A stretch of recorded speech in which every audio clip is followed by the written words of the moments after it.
guess you guys are wondering what we're up to.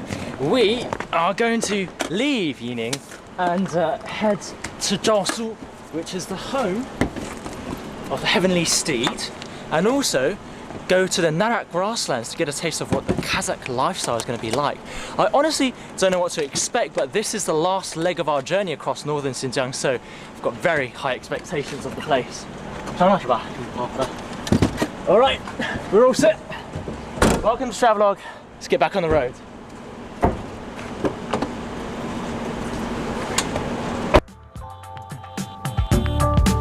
Jiaosu County is still a part of Yili Prefecture and is about a 2-hour drive south of Yining.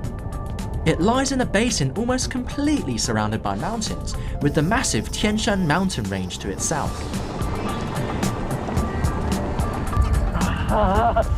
One of the first mountains that you cross over before, after you get out of Yining, is the Wushan Mountain, which is over 2,006 meters above sea level. Really bloody cold, and that's a reminder to you actually to bring some warm clothes, because it really gets very windy up here. Don't be stupid like me.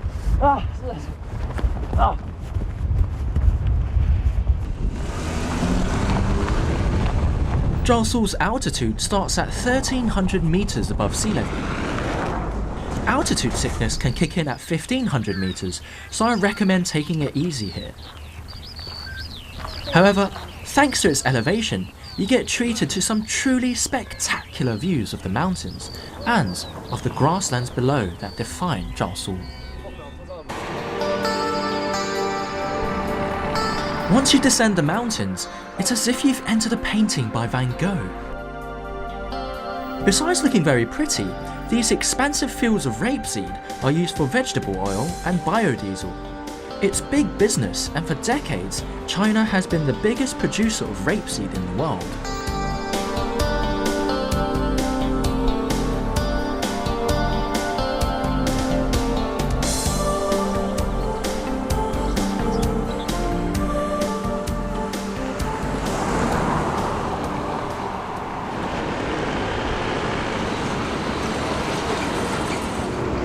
So, our first stop after leaving Yining is this place, Jiaosu County, which, interestingly, doesn't have a single bit of desert in the entire Xinjiang region, and was also a part of the territory of the ancient Wushan Kingdom. But now, as you can see, it's a lovely little town.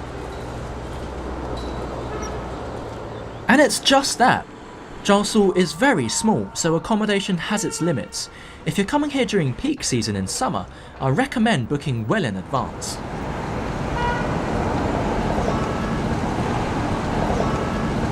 Just a 10-minute drive from town is one of Jiaosu's biggest attractions. People come all the way here to see the Taiyuan Shiren, which translates to stone people. No one knows for sure what these statues are.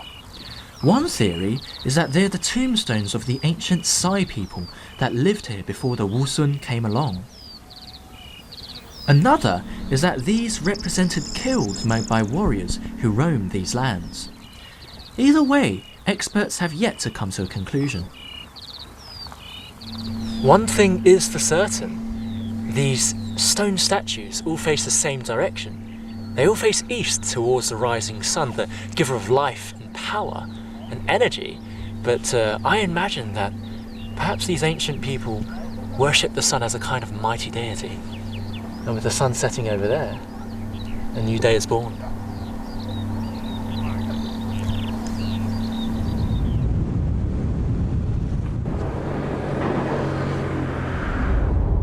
We're on our way to the Xiata ancient pass, but something catches my eye.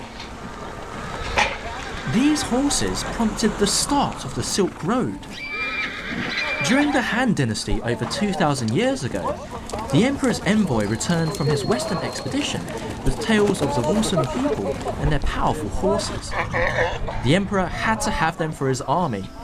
He called them heavenly horses, and the trade routes that flourished from this later became the Silk Road.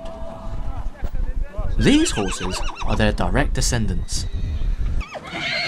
You know, we're very lucky to see this, because just on the way to Xiata we came across this horse ranch filled with the famous Yili horse. Actually, Jiaoshu is the home of the heavenly steed, and it's just gone past fowling season now, so they're marking the young ones. Whoa! But you never know, you might have an next Black Beauty in there.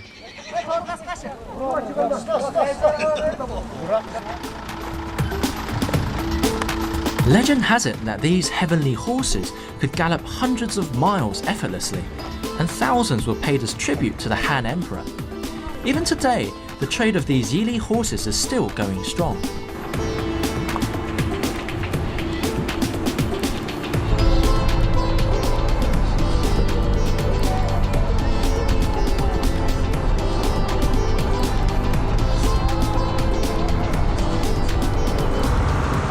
So here we are. Let me give you an idea of what we're going to do.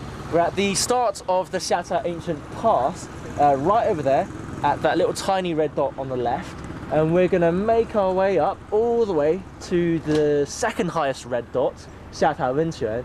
And actually, if we go over the mountains, we end up in the south of Xinjiang, but right now still have 30 kilometers left to go. It is a bit of a bumpy ride, but then again, look around you. You're travelling through an ancient valley cutting through the Tianshan Mountains. Just sit back and enjoy the view.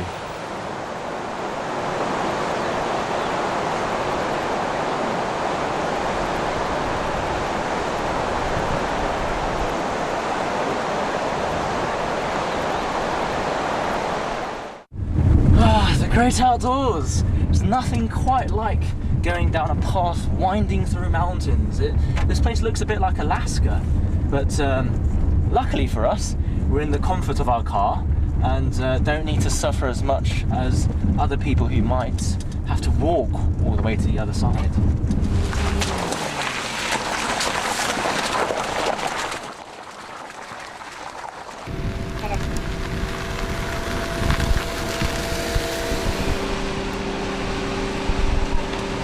Now this is where the fun starts. From our car can only take us to here, and from here it's at least a 5-day trek to the other side of this pass, and you're going to need some very good hiking equipment, which obviously you can see I'm not outfitted in, but that's not going to stop me from taking a short walk up there.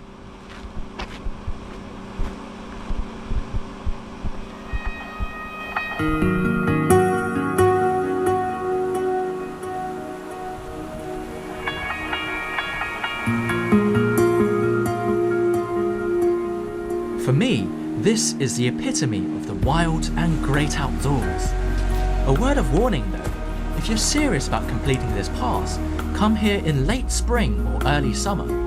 You'll have to cross rivers and glaciers to reach the other side, so bring proper equipment.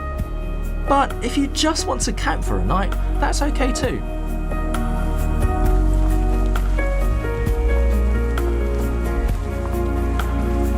You might not know this, but the Silk Road was actually made up of many routes, and the Xiata Ancient Pass was one of them. It was a shortcut through the Tianshan Mountains, which connected the ones in the north with the ones in the south that led out of China via Kashgar. Coming here means you get a taste of the real Silk Road.